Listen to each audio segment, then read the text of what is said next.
নির্বাচন আয়োজনে অন্তর্বর্তী সরকারের সর্বোচ্চ অগ্রাধিকার। সংলাপের পর মির্জা ফখরুল। দ্রুত ইসি পুনর্গঠনের দাবি। যমুনায় বৈঠকে জামায়াতে ইসলামীও। সিন্ডিকেটে টালমাটাল বাজার, বেড়েই চলেছে ডিম মুরগির দাম।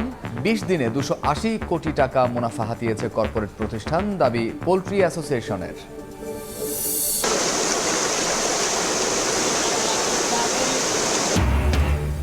পাহাড়ি ঢলে এবার ডুবছে ময়মনসিংহ, তলিয়েছে নিম্নাঞ্চল। শেরপুরে মৃত্যু বেড়ে ২, দুর্গতদের উদ্ধারে কাজ করছে সেনাবাহিনী। রাজধানীতেও থেমে থেমে বৃষ্টি। দক্ষিণ এশিয়ায় সবচেয়ে কম বেতন পান বাংলাদেশের প্রাথমিক শিক্ষকরা। তৃতীয় শ্রেণীর গ্রেডে বেতন বৈষম্যমূলক। সুযোগ সুবিধা বাড়ানোর পরামর্শ শিক্ষাবিদদের। এবং মালয়েশিয়ায় যেতে না পারা ১৮,০০০ কর্মীকে দ্রুত পাঠানোর চেষ্টা চলছে, বললেন উপদেষ্টা। মধ্যপ্রাচ্য প্রবাসীদের জন্য বিমানবন্দরে হবে বিশেষ লাউঞ্জ।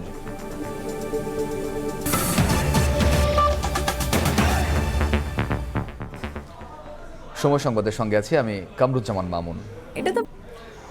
প্রধান উপদেষ্টার সঙ্গে সংলাপ শেষে যমুনার সামনে সাংবাদিকদের সঙ্গে কথা বলছেন জামায়াতে ইসলামীর আমির ডাক্তার শফিকুর রহমান। সরাসরি যাচ্ছি সেখানে। অচিরেই এই বিষয়টা তারাও প্রকাশ করবেন, আমরাও প্রকাশ করব, এবং এটা খুব দেরি হবে না ইনশাআল্লাহ।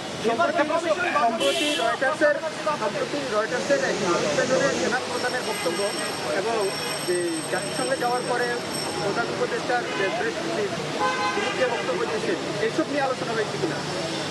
না, আমরা কারো বক্তব্য এবং বিবৃতি নিয়ে স্পেসিফিক কোনো আলোচনা করি নাই, এবং এটা আমরা আলোচনার সাবজেক্ট বানাতেও চাই না।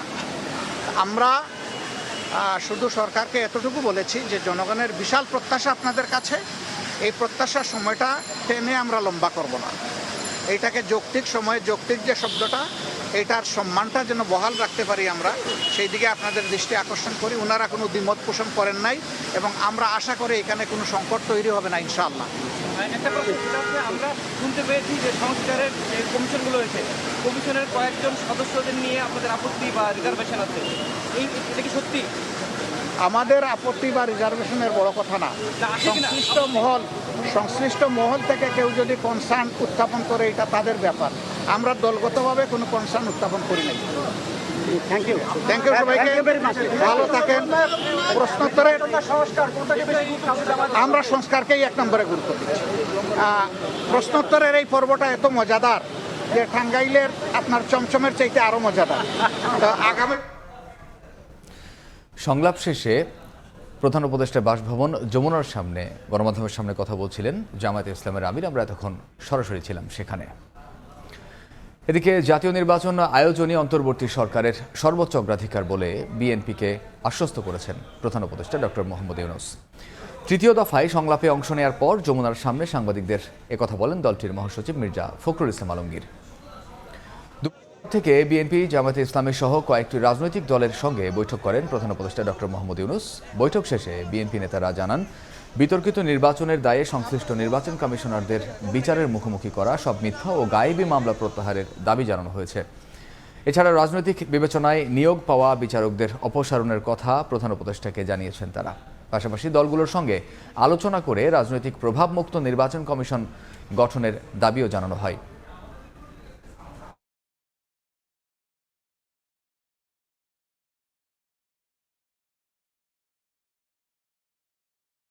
নির্বাচন কমিশন কবে নির্বাচন হবে সে আমরা একটা রোড ম্যাপ দিতে পারি। উনি আমাদেরকে যেটা বলেছেন, যেটা আমাদের ১ নম্বর প্রায়োরিটি, নির্বাচন অনুষ্ঠান তাদের 1 নম্বর প্রায়োরিটি। প্রধান নির্বাচন কমিশনার এবং কমিশনার সহ তাদেরকে ভুয়া নির্বাচন, ব্যর্থ নির্বাচন, আপনার একটা পক্ষপাত দুষ্ট নির্বাচন করার অভিযোগে তাদেরকে আইনের আওতায় আনার কথা বলেছি। কিছু দলকানা বিচারক যারা আছেন তাদেরকে অপসারণ করার কথা বলেছি। আওয়ামী লীগের আমলে দায়েরকৃত সকল মিথ্যা মামলা, গায়েবী, ভুয়া, সাজানো, রাজনৈতিক উদ্দেশ্যে প্রণোদিত মামলাগুলোকে প্রত্যাহারের জন্য আমরা নীতিগত সিদ্ধান্ত ঘোষণা ও প্রত্যাহারের প্রয়োজনীয় ব্যবস্থা গ্রহণ করার কথা। আওয়ামী লীগ যতদিন মাফ না চায় এবং তাদের অপকর্মের বিচার না হয়, ততদিন তাদের রাজনীতির সুযোগ দেয়া উচিত নয় বলে মন্তব্য করেছেন বৈষম্য বিরোধী ছাত্র আন্দোলনের অন্যতম সমন্বয়ক হাসনাত আব্দুল্লাহ। দুপুরে রাজধানীর রাওয়া কনভেনশন সেন্টারে বৈষম্যমুক্ত সশস্ত্র বাহিনী বাংলাদেশ বিনির্মাণে প্রয়োজনীয় রূপরেখা শীর্ষক সেমিনারে একথা বলেন তিনি। এ সময় ছাত্র আন্দোলনের আরেক সমন্বয়ক সার্জিস আলম বলেন, যারা প্রত্যক্ষ ও পরোক্ষভাবে আওয়ামী লীগকে সহযোগিতা করেছে তাদের বিরুদ্ধে অন্তর্বর্তী সরকারকে ব্যবস্থা নিতে হবে। এদিকে সেমিনারে বৈষম্যের শিকার সাবেক সামরিক অফিসাররাও বৈষম্যহীন ও পেশাদার সামরিক বাহিনী গঠনের গুরুত্ব তুলে ধরেন। এ সময় রাজনৈতিক হস্তক্ষেপ বন্ধ করতে কমিশন গঠন করে সামরিক আইনের সংস্কার সহ 3 দফা দাবি তুলে ধরা হয়। দ্রুততম সময়ের মধ্যে আমাদের যে বিদ্যমান যে সংবিধানটি রয়েছে এই বিদ্যমান সংবিধানটিকে বাতিল করে দিয়ে সংবিধান অবশ্যই আবার পুনর্গঠন করতে হবে। যেই সংবিধান আমাদেরকে একটা ফ্যাসিস্ট ব্যবস্থা কাঠামোকে আমাদেরকে উপহার দিয়েছে, এই সংবিধানকে বিদ্যমান রেখে আমরা আশা করতে পারি না যে আমাদের বিডিআর বিদ্রোহ থেকে শুরু করে যত অপশাসন হয়েছে সেই অপশাসনগুলোর বিচার আমরা নিশ্চিত করতে পারবো। যারা প্রত্যক্ষ এবং পরোক্ষভাবে ওই সরকারকে ফ্যাসিস্ট আওয়ামী লীগকে সহযোগিতা করেছে তাদের বিরুদ্ধে যে ব্যবস্থা নেয়ার সেই ব্যবস্থা এই অন্তর্বর্তীকালীন সরকারকে তাদের সময়ে শেষ করতে হবে। ভোক্তাকে স্বস্তি দিতে সরকার নিত্যপণ্যে যৌক্তিক মূল্য নির্ধারণ করে দিলেও বাজার সিন্ডিকেটের কাছে অসহায় সাধারণ মানুষ। ক্রেতা বিক্রেতা এমন অভিযোগ করলেও উল্টো ব্যবসায়ীদের সদিচ্ছার অভাবকেই দায়ী করছে কৃষি বিপণন অধিদপ্তর। এমন দাবি আর অভিযোগের মধ্যে যখন অযৌক্তিক দামে পণ্য কিনতে বাধ্য হচ্ছেন ভোক্তা, তখন পরিস্থিতি নিয়ন্ত্রণে শক্তিশালী বাজার কাঠামো গড়ে তোলার তাগিদ দিচ্ছেন অর্থনীতিবিদরা। শাহজাহান খানের ছবিতে ফরহাদুর রহমানের রিপোর্ট। আইন মেনে গেল মার্চে মাছ, মাংস, ডিম, সবজি সহ 29টি কৃষি পণ্যের যৌক্তিক দাম নির্ধারণ করে সরকারি সংস্থা কৃষি বিপণন অধিদপ্তর। সেপ্টেম্বরে সেই দাম কিছুটা বাড়িয়ে ব্রয়লার, সোনালী মুরগি ও ডিমের দাম পুনরায় নির্ধারণ করে প্রাণী সম্পদ অধিদপ্তর। প্রশ্ন হলো, বাজার বাস্তবতা কি?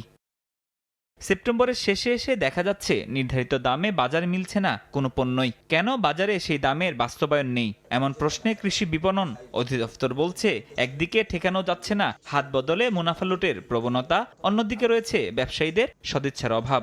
সরবরাহ শৃঙ্খলে যখন অতিরিক্ত হাত ঢুকে যায় বা অতিরিক্ত যারা আসলে তেমন কোনো ভ্যালু অ্যাড করছে না, খালি হাত বদল করছে, তখনই এই সরবরাহ শৃঙ্খলটা অদক্ষ হয়ে পড়ে এবং এই বাজারের এই ধরনের প্রাইসিং আমরা বিহেভিয়ার দেখতে পারি। এটা হচ্ছে মুখ্য। যদি এই আনইন্টারাপ্টেড বা আনডিসরাপশনগুলোকে দূর করা যায় তাহলে কিন্তু বাজার মূল্য অনেক স্থিতিশীলতাতে নিয়ে আসা যায় বলে আমরা বাস্তবে দেখতে পাচ্ছি। অবশ্য এমন সহজ সরল পথে হাঁটছেন না পাইকারি ব্যবসায়ীরা। তারা সামনে আনছেন চাহিদা যোগানের সম্পর্ককে। আর খুচরা বিক্রেতারা বলছেন, এখনো বাজারে সক্রিয় রয়েছে ইচ্ছেমতো দামে পণ্য বিক্রি করা সিন্ডিকেট। কাঁচামালের বাজার আমদানি যদি কম হয়, ওই 1-2টা বাইরের জায়গা, 5টা বাইরের জায়গা, হাটে যে পাইতেছে দাম একদম কম কিনতেছে, হাটে যে না পাইলে দাম অবশ্যই বেড়ে যেতে। যারা এলসি করে তারা বিভিন্ন অজুহাত দেখাইতেছে, এলসি বন্ধ, সরবরাহ নেই, মালের সরবরাহ কম, এখানে প্রত্যেক দিন দাম বাড়তেছে। এক সপ্তাহের ভিতরে আপনার দেখা গেছে 30-40 টাকা ডিফারেন্স হয়ে গেছে। খুচরা বিক্রেতাদের মতো সাধারণ ভোক্তাদেরও দাবি, অসাধু ব্যবসায়ীদের কারণে কমছে না নিত্যপণ্যের দাম। এতে বেকায়দায় পড়েছেন নিম্ন ও মধ্যবিত্ত মানুষ। সিন্ডিকেটটা আগে প্রচারে ছিল, এখন নীরবতাভাবে কাজ করছে। যে কোনো সরকারে আসুক, তারা যদি তাদের ব্যবসায়ীদের থেকে একটা বিগ অ্যামাউন্ট নিয়ে রাখে, তো ওই ব্যবসায়ীরা কি করবে? অর্থনীতিবিদরা বলছেন, নিত্যপণ্যের দাম সহনীয় রাখতে সরকারকে মনিটরি পলিসি ও যৌক্তিক মূল্য নির্ধারণে নজর দিতে হবে। পাশাপাশি বৃহৎ শিল্প গ্রুপকেও দায়বদ্ধতার আওতায় আনতে হবে। ফিসক্যাল পলিসি যেটা আছে সেটার রিফ্লেকশনটা যাতে থাকে, যদি ট্যারিফ রেস্টালাইজ হয়, বড় বড় যে কোম্পানিগুলো যাতে ডিমের বাজার বা ব্রয়লার মুরগির যে মার্কেটটা আছে সেইটাকে যাতে প্রভাবিত না করতে পারে। বাজার ব্যবস্থাপনা জোরদার করতে পারলে মূল্যস্ফীতি অনেকাংশে কমে আসবে বলেও মনে করেন এই অর্থনীতিবিদ। তারা একটা প্রেশারের মধ্যে থাকবে। ফরহাদুর রহমান, সময় সংবাদ, ঢাকা। যে কোনো মূল্যে ডিম, আলু, পেঁয়াজ সহ নিত্যপণ্যের দাম কমাতে চায় সরকার। বাজার তদারকিতে গিয়ে ব্যবসায়ীদের সাফ জানিয়ে দিলেন বাণিজ্য সচিব। বলেন, প্রয়োজনে আমদানি করা হবে, কিন্তু কারসাজি পেলে ছাড় দেওয়া হবে না। যদিও ব্যবসায়ীদের দাবি, বাড়তি দামে বিক্রি করেও লোকসান গুনছেন তারা। এদিকে ডিম, মুরগির বাচ্চার দাম বাড়িয়ে গত 20 দিনে কর্পোরেট প্রতিষ্ঠানগুলো 280 কোটি টাকা অতিরিক্ত মুনাফা করেছে বলে দাবি করেছে প্রান্তিক খামারিদের সংগঠন বিপিএ। সরকারি দফতর থেকে যৌক্তিক মূল্য নির্ধারণ, বাজার তদারকি, পণ্য পরিবহনে চাঁদাবাজি বন্ধের দাবি তুলেও যখন কোনোভাবেই নিয়ন্ত্রণ করা যাচ্ছে না নিত্যপণ্যের বাজার, তখন বাজার মনিটরিংয়ে বের হলেন স্বয়ং বাণিজ্য সচিব। শনিবার সকালে রাজধানীর শ্যামবাজারে গিয়ে আড়তে ঘুরে দাম ও পণ্যের সরবরাহ পরিস্থিতি পর্যবেক্ষণ করেন। এর আগে সেখানকার ব্যবসায়ীদের সঙ্গে বৈঠকে বসে সাফ জানিয়ে দেন যে কোনো মূল্যে নিত্য পণ্যের দাম কমাতে চায় সরকার। ব্যবসায়ীরা সহযোগিতা না করলে প্রশাসন কঠোর হবে বলেও হুঁশিয়ারি দেন বাণিজ্য সচিব। সরকারের একদম পরিষ্কার মেসেজ হলো যে দ্রব্যমূল্য কমাতে হবে এবং দ্রব্যমূল্য নিয়ন্ত্রণে থাকতে হবে। এই জন্য সরকার এখানে যা যা করা দরকার সেটা করবে। সরকারের তরফ থেকে যেমন যত বাধা আছে সেগুলো যেমন অপসারণ করছে, ডিউটি কমাচ্ছে, এটা সরকার করছে। একই সাথে আমরা কিন্তু মনিটরিং, আমরা গত এক সপ্তাহে 15 দিনে আমরা কিন্তু অসংখ্য মনিটরিং বাজারে পাঠিয়েছি এবং তারা আপনাদের সাথে কথা বলেছে, জরিমানা করেছে, শাস্তি দিয়েছে, পেনাল্টি করেছে। কিন্তু আমরা যদি দেখি যে না আপনাদের সাথে কথাবার্তা বলে যদি আমাদের সহযোগিতা না পায় বা আমাদের হয়তো আরো কঠোরতর চিন্তা ভাবনা আমাদের করতে হবে। কেন নির্ধারিত দামে পণ্য বিক্রি করছেন না এমন প্রশ্নের জবাবে ব্যবসায়ীদের উত্তর, আমদানি থেকে বিক্রি পর্যন্ত কাঁচা পণ্য নষ্ট হয়ে ওজন কমে যাওয়া সহ নানা কারণে বাড়তি দামে বিক্রি করেও লোকসানের মুখে পড়ছেন তারা। এদিকে বিকেলে সংবাদ বিজ্ঞপ্তিতে প্রান্তিক খামারিদের সংগঠন বাংলাদেশ পোল্ট্রি অ্যাসোসিয়েশন বিপিএ দাবি করেছে, ডিম মুরগির বাচ্চার দাম বাড়িয়ে গত 20 দিনে 280 কোটি টাকা অতিরিক্ত মুনাফা করেছে কর্পোরেট প্রতিষ্ঠানগুলো। MS আরেফিন, সময় সংবাদ, ঢাকা। দ্রব্যমূল্যের ঊর্ধ্বগতি নিয়ন্ত্রণ না করলে অন্তর্বর্তী সরকারের বিরুদ্ধে আন্দোলনের হুঁশিয়ারি দিয়েছে জাতীয় নাগরিক কমিটি। সকালে শাহবাগে আয়োজিত সমাবেশে জুলাই গণহত্যায় জড়িতদের দেশে এনে বিচার নিশ্চিতের দাবিও জানানো হয়।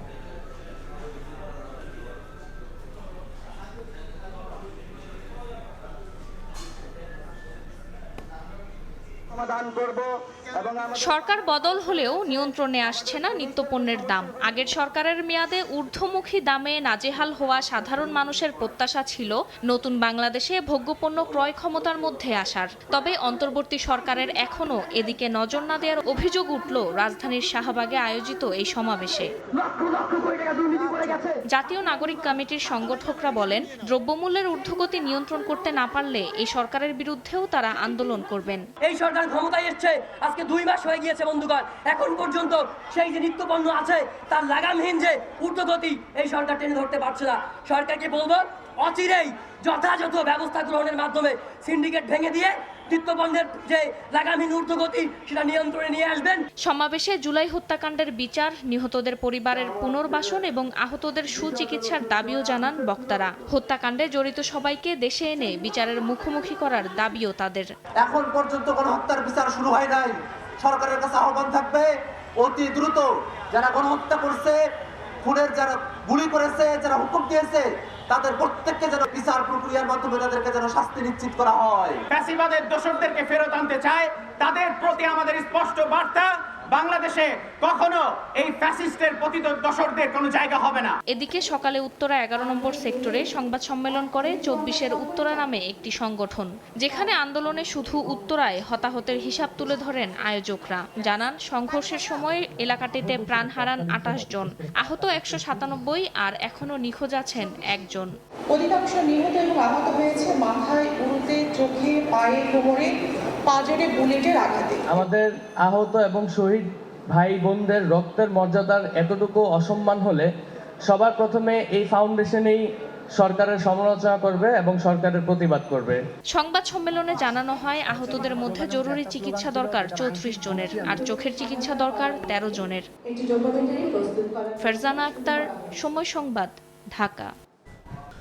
ভারী বর্ষণ ও ভারতের মেঘালয় থেকে নেমে আসা পাহাড়ি ঢলে শেরপুর ও ময়মনসিংহের নদী তীরবর্তী বিভিন্ন নিম্নাঞ্চল প্লাবিত হয়েছে।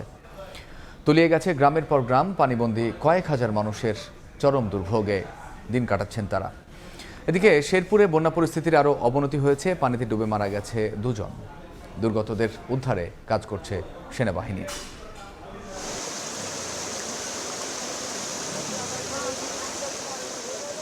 টানা বৃষ্টি আর ভারতের মেঘালয় থেকে নামা পাহাড়ি ঢলে আগ্রাসী ময়মনসিংহের 2 জেলার নদ নদী বিপদসীমা ছাপিয়ে পানি ঢুকছে 5 উপজেলার গ্রামের পর গ্রামে। শেরপুরে বৃহস্পতিবার থেকে মহারশী, ভোগাই, চেল্লাখালীর পানি বিপদসীমার উপর দিয়ে প্রবাহিত হচ্ছে। নদী তীরবর্তী ঝিনাইগাতি, নালিতাবাড়ি ও শ্রীবর্দী উপজেলার 60 গ্রামে পানি ঢুকছে। তলিয়েছে 17,000 হেক্টর জমির রোপা আমন ও প্রায় 600 হেক্টর সবজি ক্ষেত। ভেসে গেছে 2 শতাধিক মাছের ঘের। জেলা প্রশাসনের পক্ষ থেকে শুকনো খাবার বিতরণের দাবি করা হলেও বানভাসী মানুষের অভিযোগ তারা কোনো সহায়তা পাননি। বাড়ি ঘর পানি উঠছে এবং আমরা রাস্তাতে বাড়ি ঘর কাগজ দিয়ে ঘর বানাইয়া রয়েছি। ঘর আর পানি, রান্না বাড়া বন্ধ, খাওয়া দাওয়া বন্ধ, গরু বছর পানি হচ্ছে। অষ্টআশি বন্যার পরে এরকম পানি আমরা কোনোদিন দেখি নাই। হাজার হাজার টাকার মাছ বেচে গা, অনেক বড় বড় মাছ আছিল পুকুরে, মাছ সব চলে গেছে। প্রশাসন থেকে এখন পর্যন্ত কোনো ত্রাণ সহযোগিতা আসে নাই। পানিবন্দীদের উদ্ধারে স্থানীয় প্রশাসনের পাশাপাশি যোগ দিয়েছে টাঙ্গাইল থেকে আসা সেনাবাহিনীর 4টি উদ্ধারকারী দল। অলরেডি প্রায় 200-র উপরে লোকজন আমরা উদ্ধার করেছি এবং এই কার্যক্রম চলমান থাকবে। আমরা চিন্তা করছি আরও ত্রাণ মানুষের কাছে কিভাবে পৌঁছানো যায়। শেরপুর, জামালপুর, ময়মনসিংহ ও নেত্রকোনার বন্যা পরিস্থিতি আগামী 24 ঘন্টা অব্যাহত থাকবে বলে জানিয়েছে বন্যা পূর্বাভাস ও সতর্কীকরণ কেন্দ্র। তবে 2 থেকে 3 দিনের মধ্যে বন্যা পরিস্থিতি স্বাভাবিক হয়ে আসবে বলে জানান উপবিভাগীয় প্রকৌশলী। ময়মনসিংহ বিভাগ এবং তৎসংলগ্ন উপজেলায় আগামী 24 ঘন্টায় ভারী বৃষ্টিপাতের সম্ভাবনা রয়েছে। যদি আমরা গতকালকে আমাদের ময়মনসিংহ বিভাগের যে প্রধান নদীসমূহ রয়েছে তা পানি বৃদ্ধির যে হারটা ছিল, তার যে বৃষ্টিপাতের ফলে যে হারটা তা বর্তমানে অনেকটাই কমে এসেছে। ফলে বর্তমানে যে বৃষ্টির পূর্বাভাস রয়েছে সে বৃষ্টিপাতটা অব্যাহত থাকলেও পানি বাড়ার যে হারটা তা অনেকাংশে কমে আসছে। আগামী 2-3 দিন হালকা থেকে মাঝারি বৃষ্টিপাতের সম্ভাবনার কথা জানিয়েছে স্থানীয় আবহাওয়া অফিস। মনিরুজ্জামান প্রান্ত, সময় সংবাদ। বন্যা পরিস্থিতির খবর জানাতে এই মুহূর্তে ময়মনসিংহের ধোবাউড়ায় আছেন সহকর্মী ওবায়দুল হক এবং শেরপুরের নালিতাবাড়ি এলাকায় আছেন সহকর্মী শহীদুল ইসলাম হীরা। সরাসরি যাচ্ছি তাদের কাছে। প্রথমে যাচ্ছি ওবায়দুলের কাছে। সীমান্তবর্তী দুই উপজেলা হালুয়াঘাট এবং ধোবাউড়ায় ঘন্টার বৃষ্টিতে কিন্তু আবারও পানি বৃদ্ধি পেয়েছে। অপরদিকে এই নেতাই নদীর বাঁধ ভেঙে যে পানির স্রোত আসলে যে ঢুকছে গ্রামে গ্রাম এবং পানি বৃদ্ধি পেয়েছে। অপরদিকে এই যেগুলো রয়েছে সেগুলো কিন্তু আমরা যে দিকে গিয়েছি, যে এলাকায় গিয়েছি, সবখানে কিন্তু মানুষ নির্ধারণ কষ্টে দিনাতিপাত করছেন। এবং বিশেষ করে এই আমি এখন আছি ময়মনসিংহের ধোবাউড়া উপজেলায়। এখানে আমি সকাল থেকে বিভিন্ন এলাকায় ঘুরেছি, দেখেছি যে নৌকা না থাকায় কিন্তু মানুষজন যে বসত ভিটায় যে আটকে পড়েছেন তারা কিন্তু সেখানেই কোনো রকমে আসলে দিন কাটাচ্ছেন। সবচেয়ে বেশি সমস্যা যে বিষয়টি তৈরি হচ্ছে যে খাদ্য এবং পানি সংকট। আসলে এই দুটি উপজেলায় কিন্তু খাদ্য এবং পানি সংকটের কারণে বেশি কষ্ট ভোগ করছে শিশু এবং নারী সহ সাধারণ মানুষ। তবে তারা বলছেন যে এখনো পর্যন্ত তারা কোনো ধরনের ত্রাণ সহায়তা পাননি। তবে স্থানীয় প্রশাসন জানিয়েছে যে 2 উপজেলার জন্য 10 করে 20 মেট্রিক টন খাদ্য সহায়তা আসলে বরাদ্দ করা হয়েছে, যেটি আসলে বিতরণ করা হবে। তবে যারা বন্যা কবলিত মানুষজন রয়েছেন তারা কিন্তু বলছেন যে তারা কোনো ধরনের খাদ্য সহায়তা পাননি।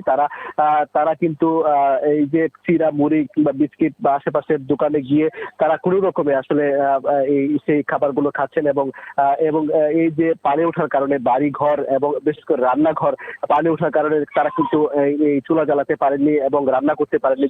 দুই দিন যাবত কিন্তু তারা সেই কষ্টে আসলে তারা আছেন। আমরা সেটি কিন্তু ঘুরে দেখেছি এলাকাগুলোতে। বেশিরভাগ এলাকায় কিন্তু এই পানিবন্দী এখনো মানুষ রয়েছে। 2টি উপজেলায় আশ্রয় কেন্দ্রে কিন্তু মাত্র 900-র বেশি মানুষ কিন্তু আশ্রয় কেন্দ্রে গিয়েছে। তবে এই 2টি উপজেলাতে আমরা যেটি খবর পেয়েছি যে এই হালুয়াঘাট উপজেলায় 25,000 পরিবার এবং আশ্রয় কেন্দ্রে গিয়েছে। তবে এই 2টি উপজেলাতে আমরা যেটি খবর পেয়েছি যে এই হালুয়াঘাট উপজেলায় 25,000 পরিবার এবং ধোবাউড়া উপজেলায় 15,000 পরিবার এখনো পর্যন্ত পানিবন্দী রয়েছে।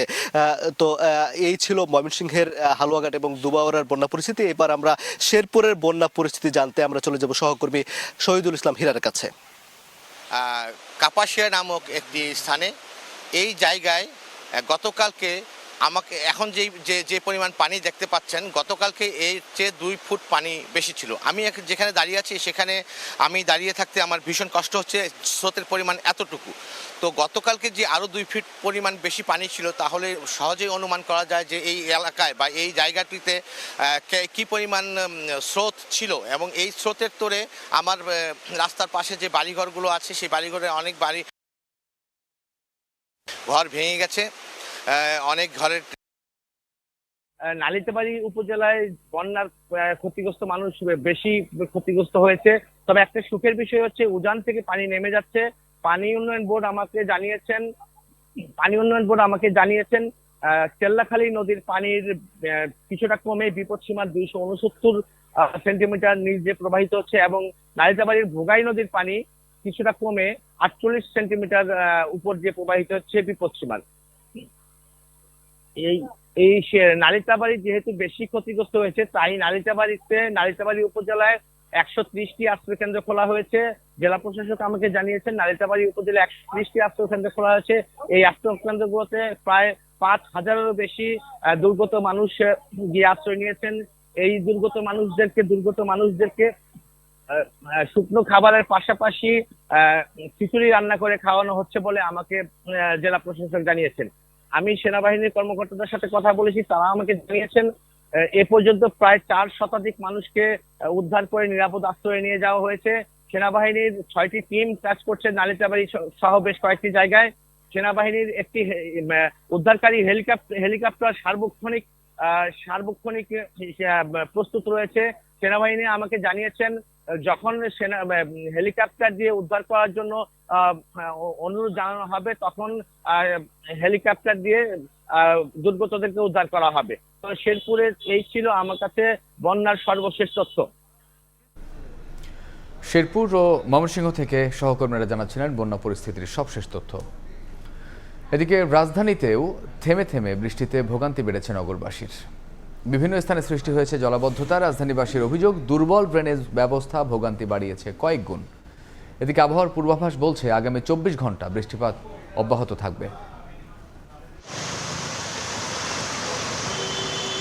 মৌসুমী বায়ুর প্রভাবে রাজধানীতে টানা কদিন ধরেই অঝরে ঝরছে বৃষ্টি। কখনো মুষলধারে, আবার কখনো গুড়ি গুড়ি বৃষ্টিতে নাকাল নগরবাসী।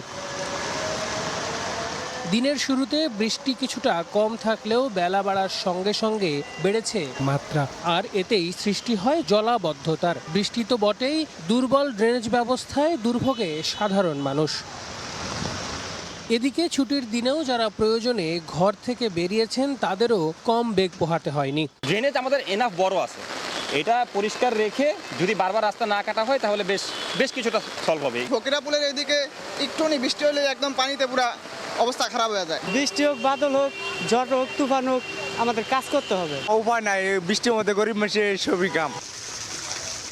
আবহাওয়ার পূর্বাভাস বলছে এমন বৃষ্টি রাজধানীতে আগামী 24 ঘন্টা অব্যাহত থাকলেও পুরোপুরি বৃষ্টি কমতে অপেক্ষা করতে হবে আরও অন্তত 6 দিন। আগামী 24 ঘন্টায় বৃষ্টিপাতের প্রবণতা কিছুটা কমে আসবে, কিন্তু সারা দেশে কোথাও না কোথাও বৃষ্টিপাতের সম্ভাবনা থেকেই যাবে।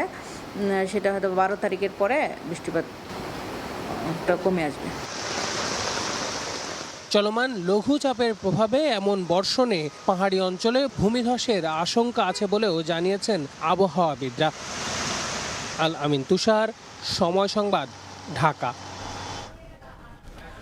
সময় সংবাদ আরও থাকছে। গলিয়রে সিরিজের প্রথম টি-20তে কাল ভারতের মুখোমুখি হবে বাংলাদেশ। প্রতিপক্ষ শক্তিশালী হলেও জয় তুলে নেওয়ার লক্ষ্য, উইকেট নিয়ে দ্বিধা।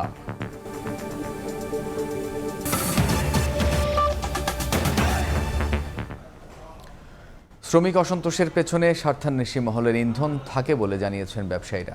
এক্ষেত্রে আলোচনায় শিল্প খাতের সমস্যা সমাধান সম্ভব বলে মনে করেন তারা।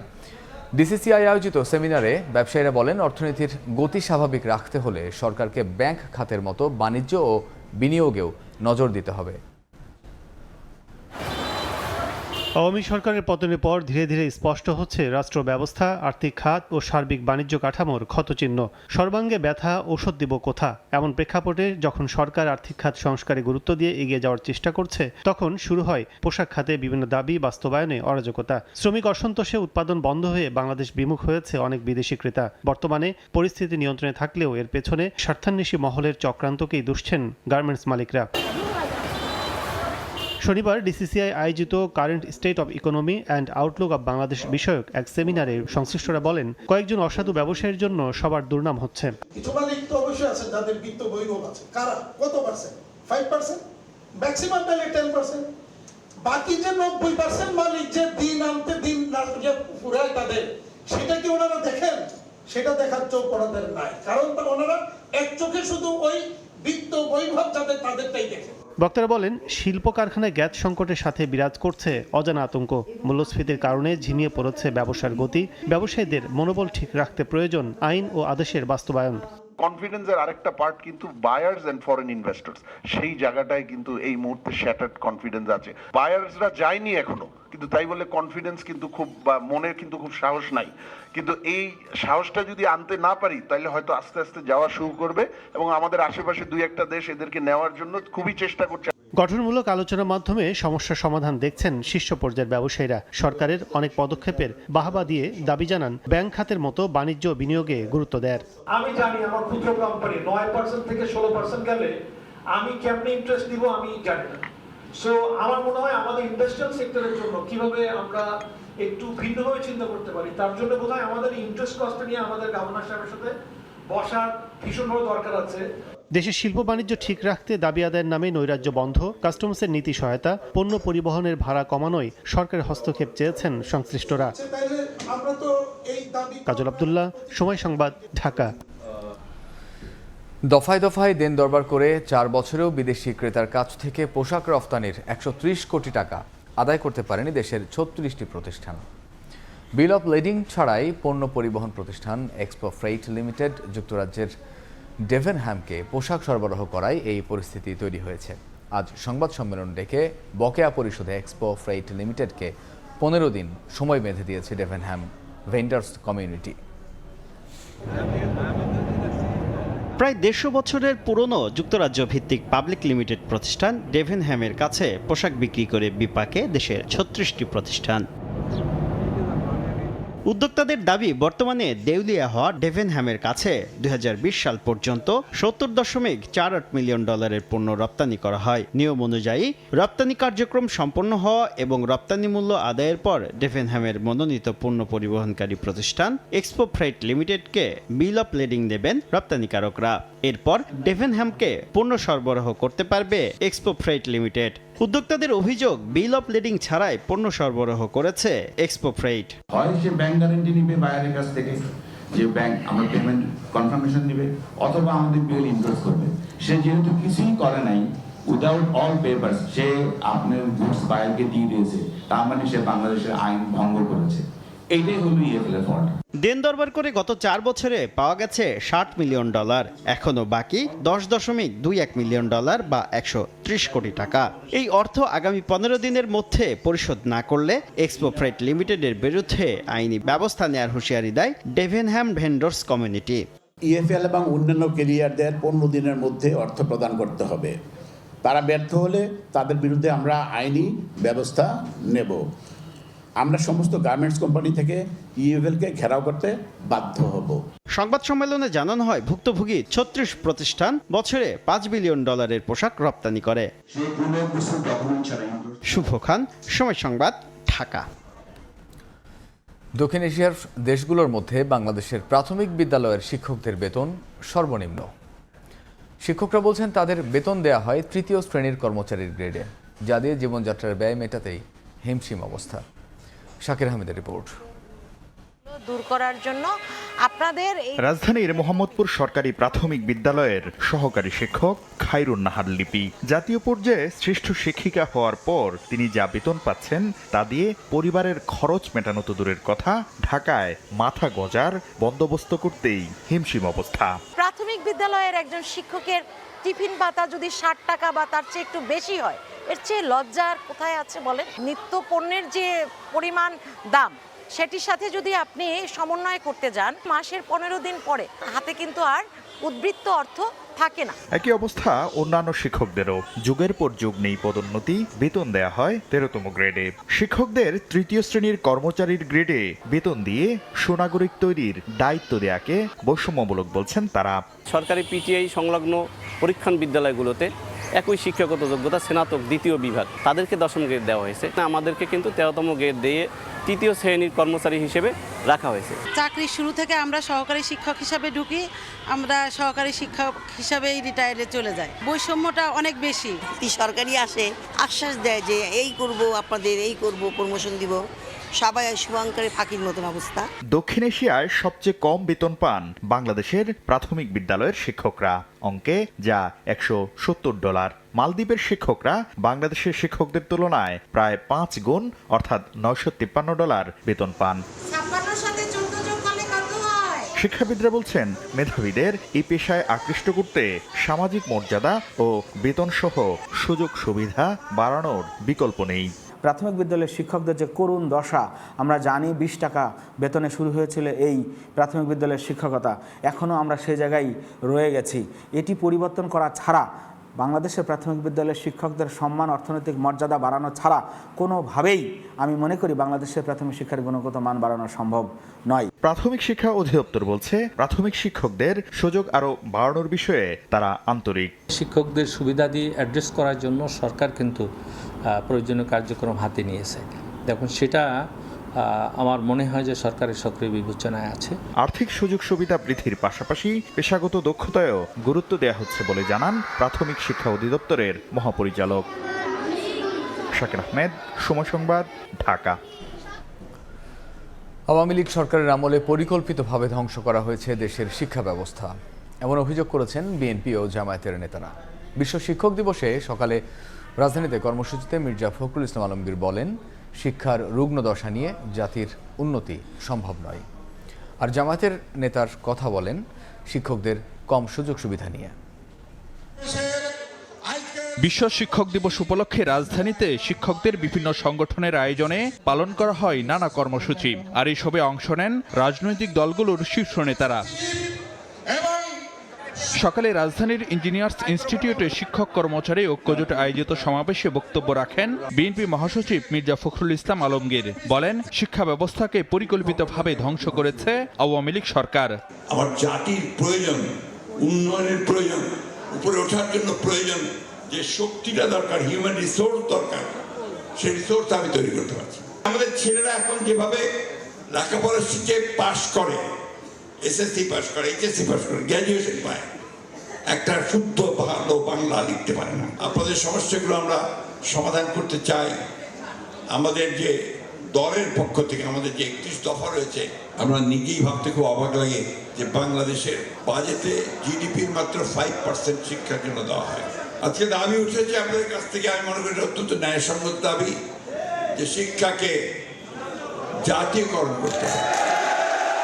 জাতীয় প্রেস ক্লাব মিলনায়তনে বাংলাদেশ আদর্শ শিক্ষক ফেডারেশনের আলোচনা সভায় যোগ দেন জামায়াতের নেতারা। তারা মনে করেন, অন্যান্য দেশের তুলনায় বাংলাদেশের শিক্ষকদের সুযোগ সুবিধা অনেক কম। ক্লাসে শিক্ষাদান শেষ করে এসে বিকালে টিউশনি করে অথবা কেউ অন্য কোনো পেশায় জীবন জীবিকা করতে বাধ্য হয়। এজন্য বর্তমান সরকারের উচিত হবে শিক্ষকদের এমন একটা শিক্ষা কাঠামোর মধ্যে নিয়ে আসা, শিক্ষা বেতনের একটা কাঠামো হওয়া, যাতে কোনো শিক্ষককে শিক্ষা করা ছাড়া দ্বিতীয় আর কোনো পেশায় তাকে নিয়োজিত হতে না হয়। রাজনৈতিক নেতারা বলেন, শিক্ষা ব্যবস্থাকে এমনভাবে গড়ে তুলতে হবে যাতে নাগরিকরা শিক্ষিত হওয়ার পাশাপাশি উন্নত মূল্যবোধ সম্পন্ন হন। ফারুক ভিয়া, রবিন, সময় সংবাদ, ঢাকা। সাবেক রাষ্ট্রপতি ও রাজনীতিবিদ AQM বদরুদ্দোজা চৌধুরীর দ্বিতীয় জানাজা সম্পন্ন হয়েছে। কাল মুন্সিগঞ্জে তার দাফন হওয়ার কথা রয়েছে। এদিকে বদরুদ্দোজা চৌধুরীর মৃত্যুতে শোক জানিয়েছেন রাষ্ট্রপতি মোহাম্মদ শাহাবুদ্দিন ও প্রধান উপদেষ্টা ডক্টর মোহাম্মদ ইউনূস। তার মৃত্যুতে শোকের ছায়া নেমে এসেছে রাজনৈতিক অঙ্গনে। চিকিৎসক থেকে রাজনীতির নানা ধাপ পেরিয়ে পরে দায়িত্ব পালন করেন রাষ্ট্রপতির। নানা ক্ষেত্রে দ্যুতি ছড়ানো মানুষটির নাম AQM বদরুদ্দোজা চৌধুরী। সবার কাছে যিনি পরিচিত বি চৌধুরী নামে। 9 দশকের বর্ণাঢ্য জীবনের ইতি টেনে বর্ষিয়ান এই রাজনীতিবিদ পাড়ি জমালেন না ফেরার দেশে। বার্ধক্যজনিত নানা রোগে দীর্ঘদিন ধরেই ভুগছিলেন বি চৌধুরী। বুধবার সকালে শারীরিক অবস্থার অবনতি হলে নেওয়া হয় নিজের প্রতিষ্ঠিত উত্তরা মেডিকেল কলেজ হাসপাতালে। শুক্রবার রাত 3:15টায় চিকিৎসাধীন অবস্থায় শেষ নিঃশ্বাস ত্যাগ করেন তিনি। বাবা যেরকম ছিলেন, উনি আমার বন্ধু, হি ওয়াজ my teacher, he was my mentor.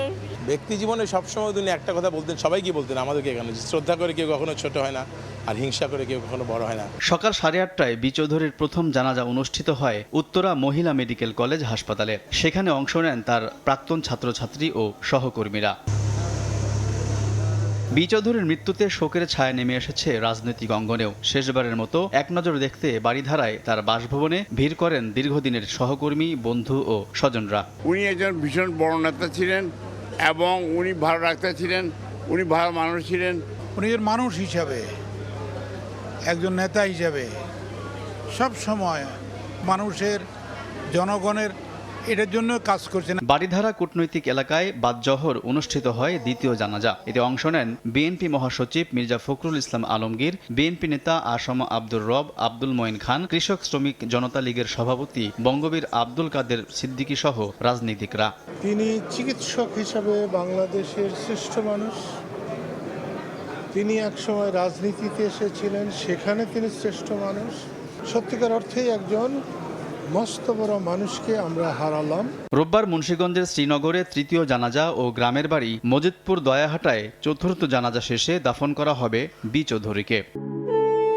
Bangladesh জাতীয়তাবাদী দল বিএনপির প্রতিষ্ঠাকালীন মহাসচিব ছিলেন বি চৌধুরী। বিভিন্ন সময় দায়িত্ব পালন করেন স্বাস্থ্য, শিক্ষাসহ বেশ কয়েকটি মন্ত্রণালয়ের। সবশেষ 2001 সালে শপথ নেন রাষ্ট্রপতি হিসেবে। 2002 সালে রাজনৈতিক কারণে পদ ছাড়েন রাষ্ট্রপ্রধানের। 2004 সালে প্রতিষ্ঠা করেন বিকল্পধারা বাংলাদেশ নামে রাজনৈতিক দল।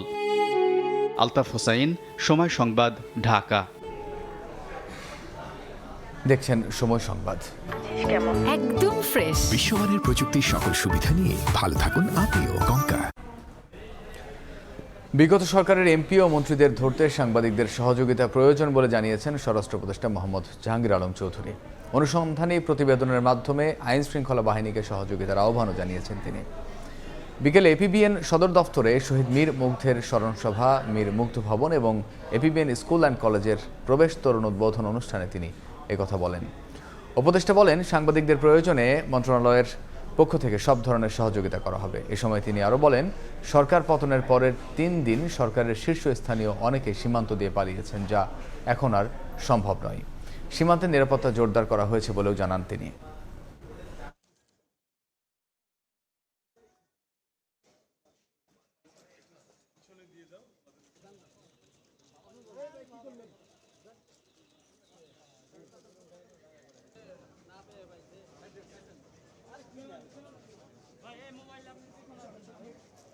বর্ডারের নিরাপত্তা ব্যবস্থা জোরদার করা হচ্ছে, বা যারা পালিয়ে গেছে তারা হলো 5, 6, 7 এই 3 দিনই সবচেয়ে বেশি পালিয়ে গেছে।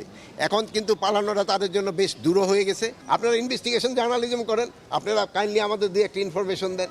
আপনার যদি এই জন্য যদি আপনাদের কিছু খরচ হয়, আমরা ওটা বিয়ার করব।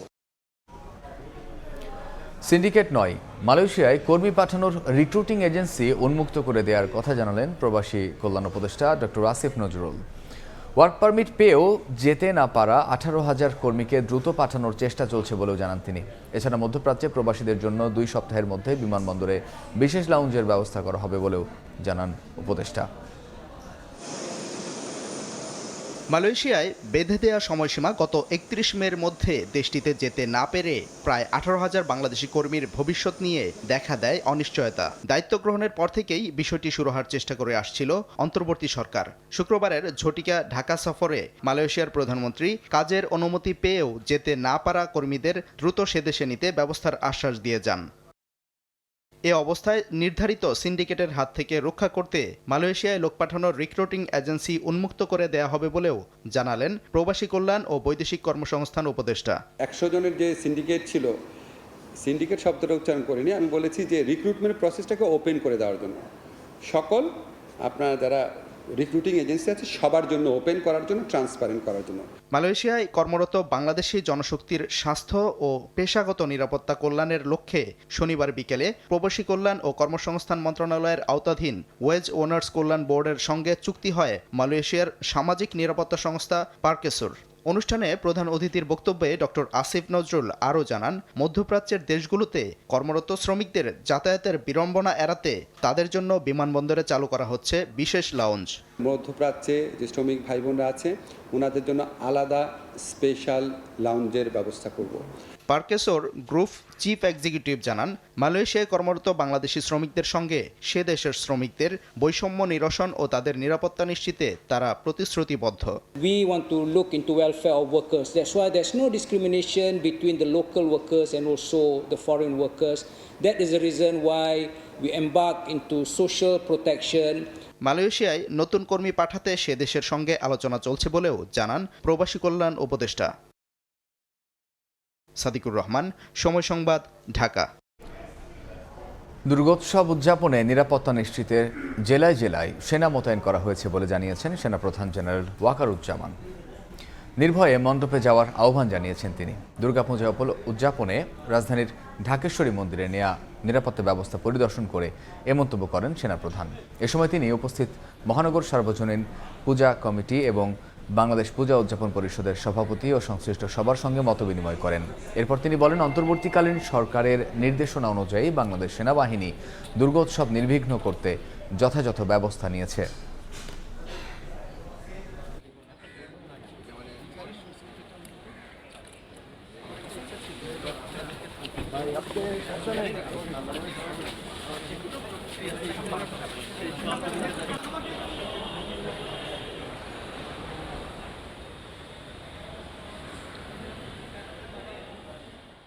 আপনারা নির্ভয়ে আপনাদের পূজা মণ্ডপে যাবেন, আপনাদের এই পূজা করবেন, আপনাদের কোথাও ভয় পাওয়ার কোনো কারণ নাই। আমি সারা বাংলাদেশে বিভিন্ন জায়গায় আমার সেনাবাহিনী ডিপ্লয় করা হয়েছে।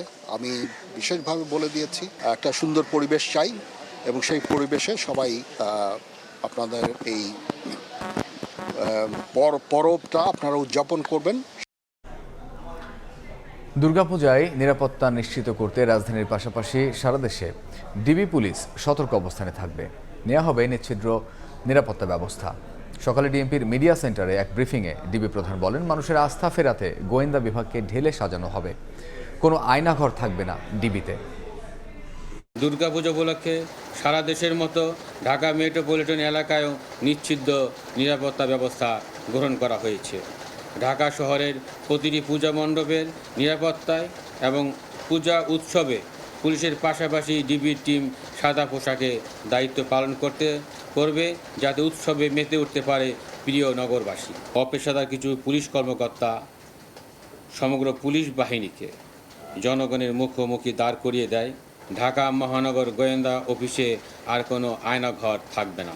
এখানে কোনো নায়ক নায়িকা বা সেলিব্রিটিদের সময় কাটানোর জায়গা হবে না। থাকবে না কোনো ভাতের হোটেল। ডিবির কোনো সদস্য যদি কোনো ধরনের অনৈতিক ও অপেশাদার কর্মকাণ্ডের সাথে যুক্ত হন, তাদেরকেও বিন্দুমাত্র ছাড় দেওয়া হবে না। দুর্গাপূজায় অরাজকতা সৃষ্টির জন্য আওয়ামী লীগ ওত পেতে আছে বলে মন্তব্য করেছেন লিবারেল ডেমোক্রেটিক পার্টির সভাপতি অবসরপ্রাপ্ত কর্নেল অলি আহমেদ বীর বিক্রম। সকালে রাজধানীতে এলজিপির কেন্দ্রীয় কার্যালয়ের সংবাদ সম্মেলনে কথা বলেন তিনি।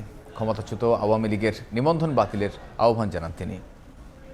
বাংলাদেশ আওয়ামী লীগকে নিষিদ্ধ ঘোষণা করা যুক্তিযুক্ত এবং সময়ের দাবি। বর্তমান অন্তর্বর্তীকালীন সরকার অহেতুক সময় ক্ষেপণ করছে। তাদের কর্মকাণ্ড দেখলে মনে হয় তারা দীর্ঘদিন ক্ষমতা ধরে রাখার পরিকল্পনা করছে। হিন্দু সম্প্রদায়ের দুর্গাপূজা একটি গুরুত্বপূর্ণ অনুষ্ঠান।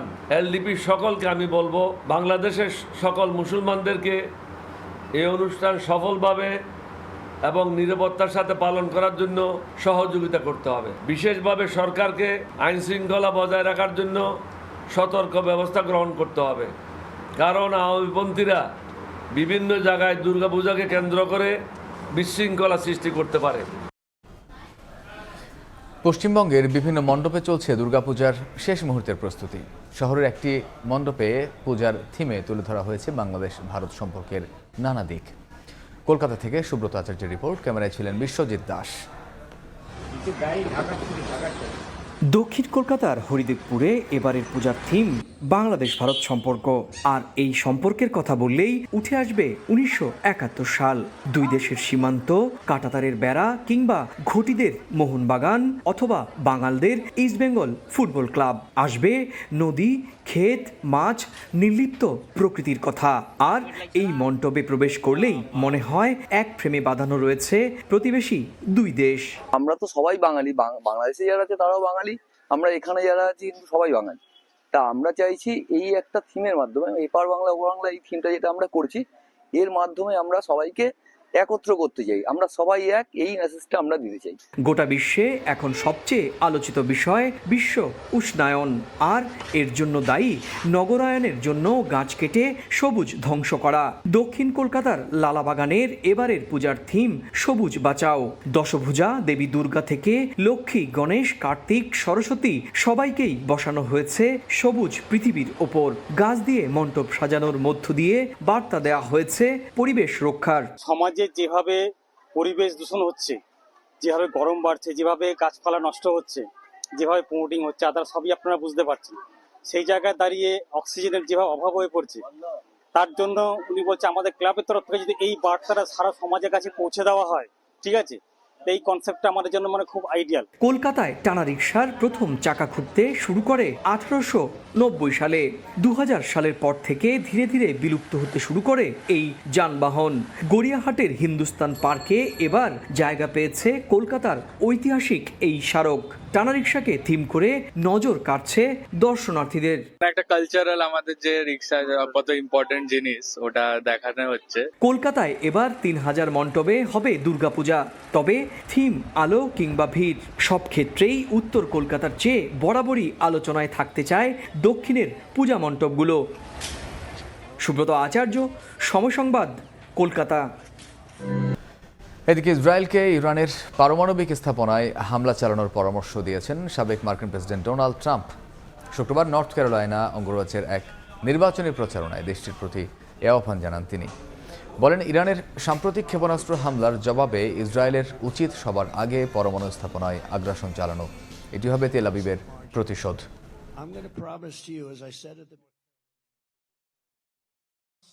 And they're missing $1 billion that they gave to migrants coming into our country with back pay. My name's Joe. নারী বিশ্বকাপের খবর। সেমিফাইনালের দৌড়ে টিকে থাকতে সাবেক বিশ্ব চ্যাম্পিয়নদের বিপক্ষে খেলতে নামবে নিগার সুলতানা জ্যোতিরা। গ্রুপ বির দ্বিতীয় ম্যাচে বাংলাদেশের প্রতিপক্ষ ইংল্যান্ড। এই ম্যাচে জিততে হলে বাঘিনীদের সামনে ইতিহাস গড়ার বিকল্প নেই। কাজটা কঠিন স্বীকার করলেও চ্যালেঞ্জ নিতে চান ক্রিকেটাররা। শারজাহাতে স্থানীয় বাংলাদেশিদের কাছেও আছে প্রত্যাশা। ম্যাচ শুরু রাত 8টায়। একদিন বিরতিতে 2 ম্যাচ। স্কটিশ পরীক্ষায় উত্তরানো বাংলাদেশের সামনে এবার ইতিহাস গড়ার বিকল্প নেই।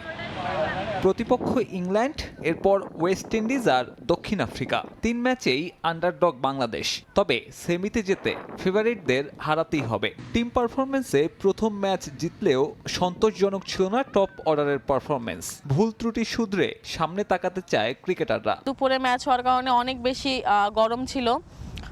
আগামী ম্যাচগুলো সবগুলোই হচ্ছে রাতে। লাস্ট ওডিআই ওয়ার্ল্ড কাপে আমরা অনেক ভালো করছিলাম, সো আশাবাদী কালকেও ইংল্যান্ডের সাথে আমাদের সর্বোচ্চ দেওয়া। অন্যদিকে ইংল্যান্ড বরাবরের মতোই মাঠে নামবে ফেভারিট হিসেবে। বিশ্বকাপে আসার আগে পাকিস্তান ও নিউজিল্যান্ডকে হোয়াইট ওয়াশের আত্মতৃপ্তি তো আছেই। বাংলাদেশের বিপক্ষে হারলে সেটা হবে চলতি বিশ্বকাপের সবচেয়ে বড় অঘটন। বাংলাদেশের বিপক্ষে 3 বারের দেখায় 3 বারই হারে লাল সবুজের প্রতিনিধিরা। এই ম্যাচেও তাই খুব বেশি প্রত্যাশার সুযোগ নেই। তবে ক্রিকেটাররা দিতে চান শতভাগ। অনেক দর্শক আসছিল, আর আগামীকাল যেহেতু একটা হচ্ছে ছুটির দিন আছে আর সন্ধ্যাও ম্যাচ আমাদের, তো আশাবাদী কালকে অনেক দর্শক হবে শারজায়, অনেক বাঙালি। স্কটল্যান্ডের বিপক্ষে পাওয়া জয় আর একই ভেন্যুতে এরই মধ্যে কম্পিটিটিভ ম্যাচ খেলার অভিজ্ঞতায় এগিয়ে বাঘিনীরা। অন্যদিকে বাংলাদেশ ম্যাচ দিয়ে বিশ্বকাপ মিশন শুরু করবে 2009 চ্যাম্পিয়নরা। সাব্বির মিথুন, সময় সংবাদ। গোয়ালিয়রে ভারতের বিপক্ষে জয় দিয়ে টি-20 সিরিজ শুরু করতে চায় বাংলাদেশ। প্রতিপক্ষ শক্তিশালী হলেও দেশের মাটিতে নেওয়া প্রস্তুতি আর নিজেদের সামর্থ্যের উপর ভরসা রাখতে চায় টিম টাইগার। ভারতে ম্যাচের আগে সংবাদ সম্মেলনে এমনটাই জানিয়েছেন তাহিদ হৃদয়। ব্যাটিং সহায়ক বলা হলেও উইকেট কিছুটা স্লো হতে পারে বলে মত ডানহাতি ব্যাটারের। সবাই এখানে ভালো করতে এসেছে এবং ভালো করতে চায়। আমাদেরও টার্গেট থাকবে যে যতটুকু পারবো আমাদের দিকটাতে বেস্ট ট্রাইটা করার জন্য। আমাদের যে পোটেনশিয়াল আছে এই অনুযায়ী খেলতে পারি তাহলে যে কোনো জায়গায় আমরা অ্যাচিভমেন্ট আমাদের কঠিন কিছু হবে না। প্র্যাকটিসের উইকেট থেকে যতটুকু বুঝেছি এখানে উইকেটটা স্লো আছে, লো আছে। এরকম উইকেটে হাই স্কোরিং রান খুব কমই হয়। প্রত্যেকটা প্লেয়ারই দেখবেন যে ন্যাশনাল টিমে এসে সে তার পছন্দের জায়গা মতো পায় না, খেলতে পারে না। এই জায়গাটা ক্রিয়েট করতে হয়। এই জায়গাটা ডিজার্ভ করলে আস্তে আস্তে আমার মনে হয় যে এই জায়গাটা যখন ডিজার্ভ করবো তখন অটোমেটিক্যালি চলে আসবে। তো আমি যদি ওইরকম সময় আমি যদি ওইরকম টাইম ক্রিয়েট করতে পারি তাহলে আমার জন্য এটা হবে ইনশাল্লাহ। সময় সংবাদের শীর্ষ সংবাদগুলো জানিয়ে দিচ্ছি আরেকবার। নির্বাচন আয়োজনে অন্তর্বর্তী সরকারের অগ্রাধিকার, সংলাপের পর মির্জা ফখরুল, দ্রুত ইসি পুনর্গঠনের দাবি, ভোটের আগে সংস্কারকে গুরুত্ব দেওয়ার প্রস্তাব জামায়াতের। সিন্ডিকেটে টালমাটাল বাজার, বেড়েই চলেছে ডিম মুরগির দাম, 20 দিনে 280 কোটি টাকা মুনাফা হাতিয়েছে কর্পোরেট প্রতিষ্ঠান, দাবি পোল্ট্রি অ্যাসোসিয়েশনের।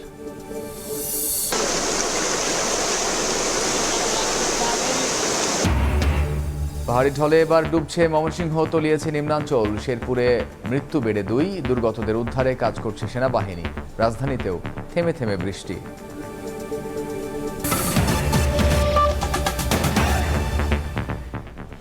এই ছিল সময় সংবাদে, সঙ্গে থাকুন সময়ের।